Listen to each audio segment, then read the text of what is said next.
تقسیم پر، اوروں کو ملے ہیں مال و زر، ہم کو ملی تعلیم پر۔ اور ہم سب جانتے ہیں کہ دوسری امتوں پر کیسے عذاب آئے تھے۔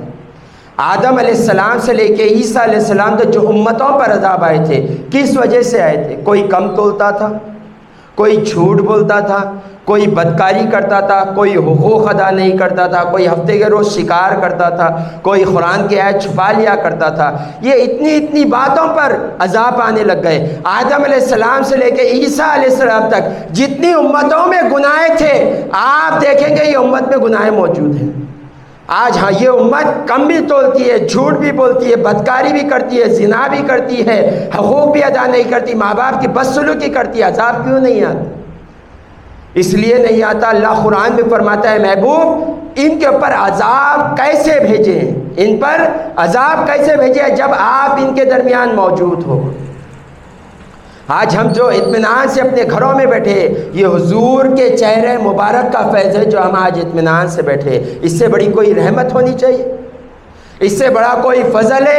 جھوٹ بولتے تو زمین کو اٹھا کر الٹا مار دیا جاتا تھا، آج جھوٹ نہیں بول رہے۔ اللہ فرما رہا ہے تم جو بچے ہوئے ہو محبوب پاک کی وجہ سے بچے ہو، اس لیے اس کا بڑا احسان کافی نہیں ہے؟ تم آج اگر اپنے گھروں میں سکون سے جی رہے ہو، آپ کو معلوم ہونا چاہیے قوم ہود جو تھی یہ بڑی طاقتور قوم تھی۔ ان لوگوں نے پہاڑوں کے اندر اپنے گھر بنائے رکھے تھے، اللہ تعالیٰ نے ان کو بھی ہلاک کر دیا اور ہم بچے ہوئے۔ وہاں پر صرف نبیوں کا انکار ہوتا تو عذاب آ جایا کرتا تھا، یہاں پر کتنے بدبخت لوگ نہیں ہے، نبی کا انکار بھی کرتے ہیں، ان کی شان میں بھی گستاخی کرتے ہیں، پھر عذاب نہیں آ رہا۔ کیوں؟ حضور کی وجہ سے عذاب نہیں آ رہا۔ حضور پاک صلی اللہ علیہ وسلم اپنے خبر انور میں آرام فرمائے، اس لیے عذاب نہیں آ رہا ہے۔ کیا دنیا میں اس سے بڑی رحمت ہونی چاہیے؟ اب جو آپ کو ختم ہو جائے والی نعمتیں مل جائیں تو رب کا فضل ہوتا ہے، جس کی وجہ سے سکون سے سانس لے رہے ہو، یہ رب کا فضل نہیں ہے؟ ہر بندہ مومن کا یہ ایمان ہے کہ اسے موت برحق ہے، ایک نہ ایک دن ہمیں موت آنے والی ہے۔ میں حضور خبر میں کیسی رحمت ہے وہ بتانا چاہ رہا ہوں کہ آپ کو پتہ ہے کہ ہر بندہ مومن مرے گا اور اس کے خبر میں فرشتے آئیں گے اور اس سے سوال جواب کریں گے۔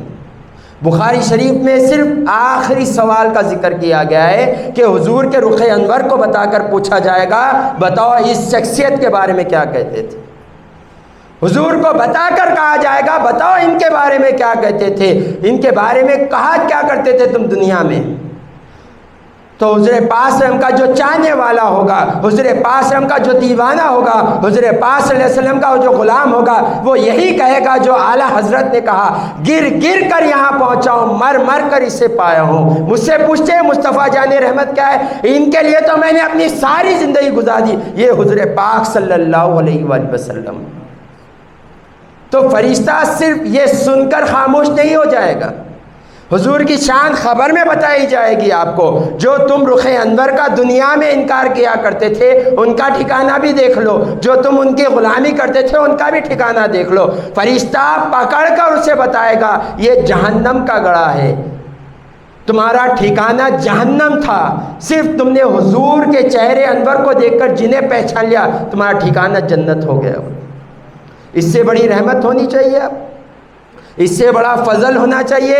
جو کروڑوں سال جو خبر میں رہنا ہے ہمیں، نہ جانے آدم علیہ السلام سے لے کے کب تک لوگ خبر میں ہیں، صبح قیامت تک خبر میں رہیں گے، اس میں صرف حضور کو پہچاننے سے، حضور کو جان لینے سے ہمارا ٹھکانہ جنت بن جائے گا۔ اس سے بڑا فضل ہے رب کا۔